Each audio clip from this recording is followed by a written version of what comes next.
الحمدللہ وکفا والصلاة والسلام علی من لا نبی بعدہ وعلی آلہ واصحابہ الذین اوفوا عہدا الذین هم خلاصۃ العرب العرباء وخير الخلائق بعد الأنبياء أما بعد فأعوذ بالله من الشيطان الرجيم بسم الله الرحمن الرحيم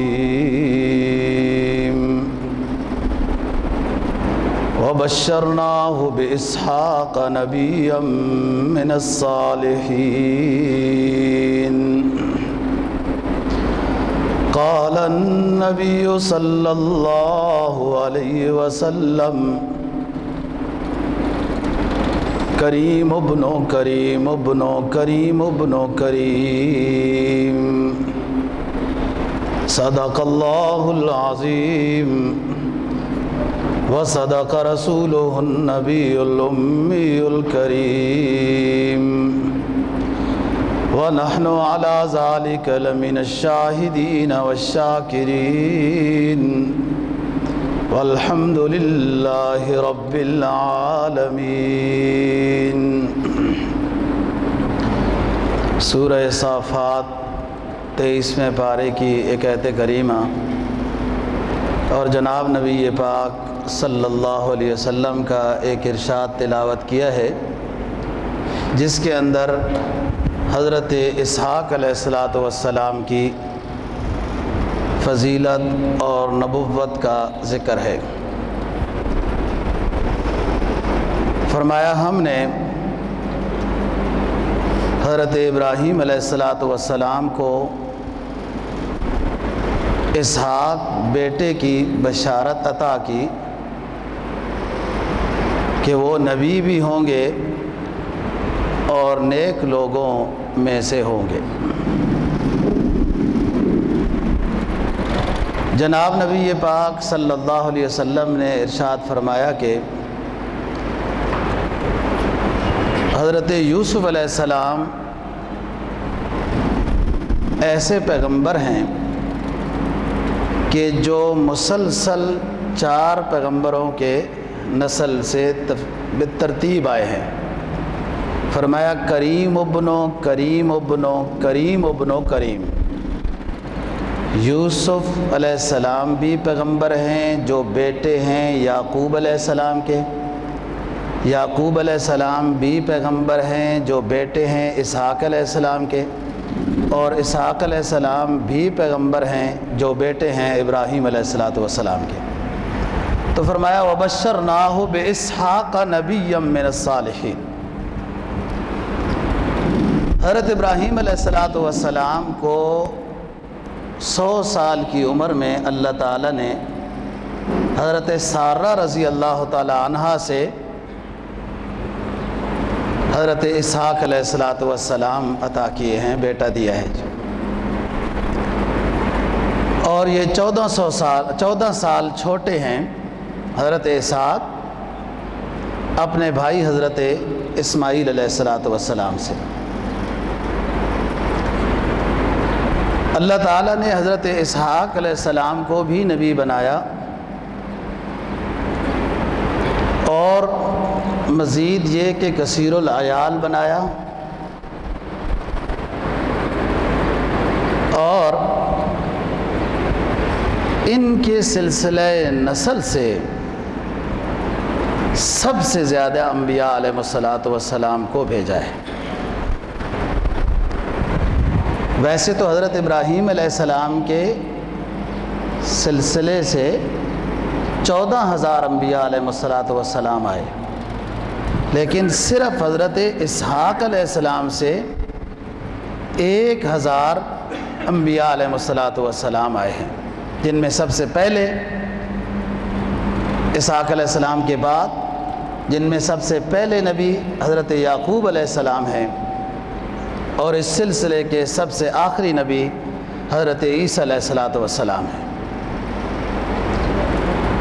تو فرمایا کہ ہم نے حضرت ابراہیم علیہ السلام کو بشارت دی اسحاق کی، یعنی نام بھی اللہ تعالیٰ کی طرف سے تجویز ہوا ہے۔ چونکہ کثیر تعداد انبیاء کی حضرت ابراہیم علیہ السلام سے کے ہی سلسلہ نسل سے ہے، اور تمام جتنے مذاہب آسمانیہ والے گزرے ہیں ہر کوئی اپنے نسبت ملت ابراہیمی کی طرف کرتا رہا ہے، ہر فرقہ۔ وہ الگ بات ہے کہ کوئی فرقہ صحیح معنی میں اصول ابراہیم علیہ السلام پر تھا اور کوئی نہیں تھا، لیکن نسبت کرنے میں ہر کوئی دعویٰ کرتا رہا۔ قرآن مجید نے بتایا وَمَن يَرْغَبُ عَن مِّلَّةِ إِبْرَاهِيمَ إِلَّا مَن سَفِهَ نَفْسَهُ وَلَقَدِ اسْتَفَيْنَاهُ فِي الدُّنْيَا وَإِنَّهُ فِي الْآخِرَةِ لَمِنَ الصَّالِحِينَ کہ ملت ابراہیمی سے کوئی شخص بھی اعراض نہیں کر سکتا مگر وہی جو بے وقوف ہو، کہ ہم نے ان کو دنیا میں بھی جلیل القدر پیغمبر خصوصاً اپنا خلیل بنا کر بھیجا ہے، اور آخرت میں بھی اسی طریقے سے ان کو نوازا جاتا رہے گا۔ بہت سارے کام کہ جو حضرت ابراہیم علیہ السلام ان کے موجد ہیں، اسی وجہ سے ملت ابراہیمی کہا جاتا ہے، قربانی کے اعتبار سے، ختنے کے اعتبار سے، جسم کے اضافی بالوں کی صفائی ستھرائی کے اعتبار سے، حتیٰ کہ مونچھوں کے چھوٹا کرنے، داڑھی کو بڑھانے کے اعتبار سے، ناک کے بال صاف کرنے کے اعتبار سے، ناک کی صفائی کے لحاظ سے۔ بعض لوگ ناک کے بال ان کے مونچھوں کے برابر آ جاتے ہیں، وہ کیوں نہیں کاٹتے ہو تو کہتے ہیں ہوا فلٹر ہو کے جاتی ہے، اپنے آپ کو ہونک بناتے ہیں، ایسی فلٹر نہیں ہوتی۔ اضافی بال جو بڑے ہوئے ہوں، جو نظر آتے ہوں، ان کی صفائی ناک کی بھی ضروری ہے۔ خوشبو کی سنت، مسواک کی سنت، اور سفید بالوں کی سنت بھی حضرت ابراہیم علیہ السلام سے شروع ہوئی ہے۔ اللہ تعالیٰ سے کئی دعائیں کی ہیں حضرت ابراہیم علیہ السلام نے، تو ایک دعا یہ بھی تھی کہ یا رب مجھے وقار عطا کر۔ ایک دعا ہے نا جناب نبی پاک صلی اللہ علیہ وسلم کی، وہ دعا مانگنی چاہیے، اللہم فی عینی صغیرم وفی اعین الناس کبیرا، اے اللہ مجھے میری نظر میں تو چھوٹا بنا دے، لیکن مجھے لوگوں کی نظر میں بڑا بنا دے۔ اللہم فی عینی صغیرم وفی اعین الناس کبیرا۔ حضرت ابراہیم علیہ السلام نے دعا مانگی کہ یا رب مجھے وقار عطا فرما، تو پھر اس کے بعد اللہ نے حکم بھیجا کہ اب ان کی داڑھی سفید کر دی جائے، سر کے بال سفید کر دیے جائیں۔ حکم ہوا ابراہیم میں نے وقار رکھا ہے سفید بالوں میں۔ حضرت احمد بن سہیل مشہور ایک بزرگ گزرے ہیں رحمہ اللہ تعالی، لکھتے ہیں کہ میری خواب میں یحییٰ بن اقسم رضی اللہ تعالی عنہ آئے ہیں، تو یحییٰ بن اقسم بھی بہت بڑے بزرگ محدث اللہ والے آدمی ہیں۔ تو میں نے پوچھا کہ اے یحییٰ آپ کے ساتھ اللہ تعالیٰ نے کیا معاملہ کیا ہے؟ یہ خواب میں اس بزرگ سے پوچھ رہے ہیں جو فوت ہو چکا ہے۔ تو یحییٰ بن اقسم رحمہ اللہ تعالی جواب میں فرما رہے ہیں کہ اللہ کے ہاں جب میری حاضری ہوئی یہ سوال و جواب جو ہوا قبر کا اور اس کے بعد، تو اللہ نے فرمایا کہ اے بوڑھے میرے لیے کیا لے کر آئے ہو؟ تو میں اب کیا جواب دیتا کہ میں کیا لے کر آیا ہوں؟ اس میں فوراً مجھے وہ حدیث یاد آئی جس میں اللہ رب العزت نے فرمایا ہے، جناب نبی پاک صلی اللہ علیہ وسلم نے بتایا کہ اللہ رب العزت نے فرمایا ہے کہ مجھے اس مومن کو عذاب دیتے ہوئے شرم آتی ہے کہ جس کے سفید بال ہوں اور بوڑھا ہونے کے زمانے میں میرے پاس آئے۔ تو میں نے، یحییٰ بن اقسم کہتے ہیں کہ میں نے اللہ تعالیٰ کے سوال کے جواب میں یہ عرض کیا کہ اللہ میں نے ایک حدیث پڑھی ہے عبد الرزاق سے رحمہ اللہ تعالیٰ، انہوں نے پڑھی ہے معمر سے رحمہ اللہ تعالیٰ، انہوں نے پڑھی ہے امام زہری سے رحمہ اللہ تعالیٰ، اور انہوں نے پڑھی ہے حضرت عروہ رضی اللہ تعالیٰ عنہ سے، اور حضرت عروہ نے حدیث پڑھی ہے حضرت عائشہ صدیقہ رضی اللہ تعالیٰ عنہ سے، اور حضرت عائشہ نے یہ حدیث پڑھی ہے جناب نبی پاک صلی اللہ علیہ وسلم سے۔ اور اللہ رب العزت، نبی پاک صلی اللہ علیہ وسلم فرما رہے ہیں کہ اللہ رب العزت نے فرمایا ہے کہ مجھے سفید بالوں والے ایماندار شخص کو عذاب دیتے ہوئے شرم آتی ہے، تو بس یہ لے کر آیا ہوں۔ میں نے اللہ کے سوال کے جواب میں یہ عرض کیا کہ رب العالمین میں یہ لے کر آیا ہوں، سفید بال لے کر آیا ہوں، اور کوئی چیز نہیں ہے، بوڑھا ہوں، اور آپ کا وعدہ ہے کہ آپ سفید بال والے کو معاف کر دیں گے۔ تو اللہ رب العزت نے فرمایا کہ عبد الرزاق نے بھی سچ کہا، معمر نے بھی سچ کہا، زہری نے بھی سچ کہا، عروہ نے بھی سچ کہا، عائشہ نے بھی سچ کہا، رحمت عالم صلی اللہ علیہ وسلم نے بھی سچ فرمایا، اور میں تو ہوں ہی سب سے زیادہ سچا، میں نے بھی سچ کہا ہے، سچ فرمایا، لہذا تجھے معاف کر دیا گیا ہے۔ تو میں بتا رہا ہوں کہ حضرت ابراہیم علیہ السلام سے یہ وقار شروع ہوا ہے کہ وقار ہے کیا؟ کہ سفید بال ہوں، داڑھی کے بھی اور سر کے بھی، تو پھر وقار ہے۔ بعض لوگوں نے عجیب اپنے آپ کو ہونک بنایا ہوا ہوتا ہے، سر کے بڑے بال عورتوں کی طرح اور داڑھی اور مونچھیں بالکل وہ سفید، میرا خیال ہے وہ سرجیکل، پلاسٹک سرجیکل کروانا چاہتے ہیں کہ وہ مرد ہونے سے ناراض ہیں، عورت بننا چاہتے ہیں۔ اللہ رب العزت نے مرد کے وقار کو، زینت کو، روب کو داڑھی کے اندر رکھا ہے، اور سب سے اونچا، سب سے زیادہ حسین اللہ رب العزت نے انبیاء علیہ السلام کو بنایا ہے، رحمت عالم صلی اللہ علیہ وسلم کو بنایا ہے۔ اگر یہ چیز وقار، روب، حسن کے خلاف ہوتی تو واللہ اللہ رب العزت اپنے انبیاء کو یہ نہ عطا کرتے۔ سب سے اونچی ہر نعمت اللہ نے اپنے نبی کو عطا کی ہے نا، اس میں یہ بھی ہے۔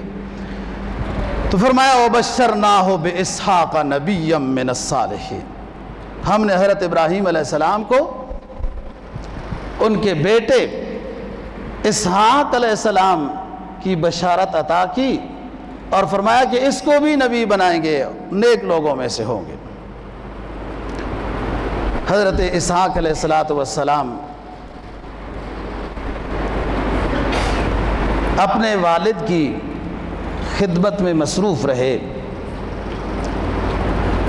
اور والد دنیا سے چلے گئے، مقام الخلیل میں حضرت ابراہیم علیہ السلام مدفون ہیں، یہ بھی اسی علاقے میں، اور جہاں جہاں کہیں ان کا نبوت کا احاطہ تھا وہاں تک تبلیغ کرتے رہے، اللہ کی طرف لوگوں کو دعوت دیتے رہے، توحید و رسالت اور ایمان کی بات سمجھاتے رہے۔ آخر زمانہ میں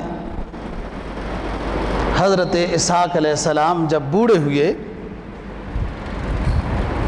تو نظر بھی کمزور ہو گئی۔ نظر کمزور ہونے کے ساتھ اب بیٹے ہیں جن میں حضرت یعقوب علیہ السلام بھی ہیں اور بھی ہیں، اب خدمت میں کون زیادہ حصہ لے رہا ہے؟ ایک دن خواہش ہوئی کہ عمدہ گوشت کھانے کا دل چاہتا ہے. دونوں بیٹے خدمت میں مسابقت کے لیے تیار ہو گئے. عیسو ان کے ایک بیٹے ہیں، ایک حضرت یعقوب علیہ السلام.